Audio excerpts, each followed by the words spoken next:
Hello दोस्तों, मेरा नाम आकाश है।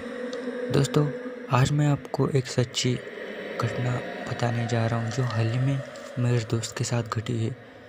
तो दोस्तों, बिना समय गवाए चलिए शुरू करते हैं। मेरे दोस्त का नाम वैभव था और वह हैदराबाद में रहता था उसके फैमिली के साथ।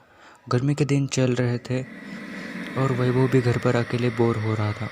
तभी उसे उसके भाई संतोष ने कॉल किया, जो कि लातूर शहर में रहता है। संतोष और वैभव की लंबी बातचीत चलती रही। आखिर में संतोष ने वैभव से कहा कि मैं भी यहाँ बोर हो रहा हूँ, तू एक काम कर वैभव, तू कुछ दिन के लिए मेरे यहाँ पे रहने के लिए आ। यह बात सुनते ही वैभव ने हाँ कर दी। फिर वैभव निकल पड़ा अपने भाई के घर। ट्रेन का सफ़र था और संतोष का घर लगभग 200 किलोमीटर दूर था, जहाँ से वैभव को आराम से आने में 2 घंटे लग सकते थे। वैभव को संतोष के घर आने में लगभग रात के 11:30 बज गए थे। फिर जैसे ही वैभव घर आया, सबसे बातचीत करते करते और खाना खाने में बहुत टाइम बीत गया। संतोष और वैभव की बातचीत ख़त्म होने का नाम नहीं ले रही थी।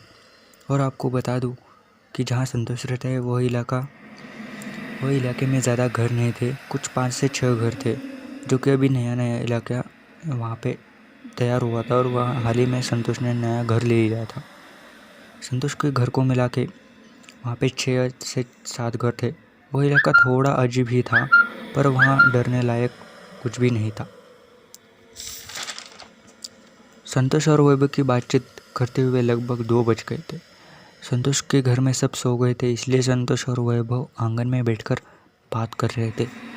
कुछ पुरानी बातें कर रहे थे, जैसे बचपन के स्कूल के दिन, गांव को साथ में जाना आदि। इस बीच वैभव की नज़र उसके सामने वाले रोड पर पड़ी। उसे वहाँ कोई हल्का सा हिलता हुआ शख्स दिखाई दिया। हालांकि रात के 2 बजे थे। यह सोचते हुए वैभव थोड़ा सा डर गया और उसका चेहरा थोड़ा सा मायूस हुआ। संतोष ने उससे पूछा कि अरे मेरे भाई, क्या हुआ तुझे? तभी अचानक वैभव हंसते हुए बोला, हाँ अरे भाई कुछ नहीं, हमें अपनी बातचीत कंटिन्यू करते हैं। ऐसा बोल के वैभव ने उस रोड से नज़र हटा ली।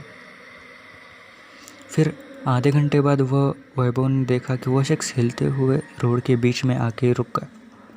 वह शख्स एक औरत थी, जो कि रोड के साइड में एक लाइट का खंभा था। वह औरत उस लाइट के खंभे को एक नज़र से देख रही थी। हालांकि वह उनसे थोड़ी दूरी पर थी, लेकिन वह औरत साफ दिखाई दे रही थी। इससे वैभव के चेहरे का रंग उड़ गया। उसने तुरंत संतोष से कहा कि यार एक बार पीछे देख ले। संतोष से कहा, वो औरत कौन है? संतोष ने जैसे ही उस औरत को देखा, उसने कहा कि वैभव तू यही रुक, मैं देख कर आता हूँ और पूछ कर भी आता हूँ कि कौन है ये। उसी बीच वैभव ने संतोष का हाथ पकड़ लिया और कहा, संतोष पहले घर के अंदर चल, मुझे कुछ सही नहीं लग रहा। फिर जैसे ही संतोष का हाथ पकड़कर वैभव घर के अंदर उसको खींच के ले जा रहा था, तभी संतोष ने उसका हाथ, उसने बोला कि भाई मेरा हाथ छोड़, मैं देख के आता हूँ, तो खामखा ही डर रहा है। फिर इसी बीच वो जैसे हाथ छोड़ने की कोशिश कर रहा था, वो एक औरत एक वियर्ड आवाज़ में ज़ोर से चिल्लाई और वहाँ से सीधा सामने वाले कंपाउंड के उधर भाग के चली गई और अदृश्य हो गई। यह देखकर संतोष और वो इतना डर गए। 10 मिनट वो यही सोचते रहे कि आखिर यहाँ हुआ क्या था। फिर दोनों ने डिसाइड किया कि यह बात किसी को ना बतानी चाहिए। खामखा घर में जो है लोग परेशान होंगे, डर जाएंगे, और उस औरत का जिक्र करने में भी उनकी हिम्मत नहीं हो रही थी। इसके बाद वो कभी भी एक दूसरे से मिलते तो आंगन में बिल्कुल भी नहीं बैठते। रात को 2-3 बज जाते, लेकिन घर में बैठ के वो बातें करते। तो गाइस, आज तक पता नहीं चला कि वो औरत कौन थी।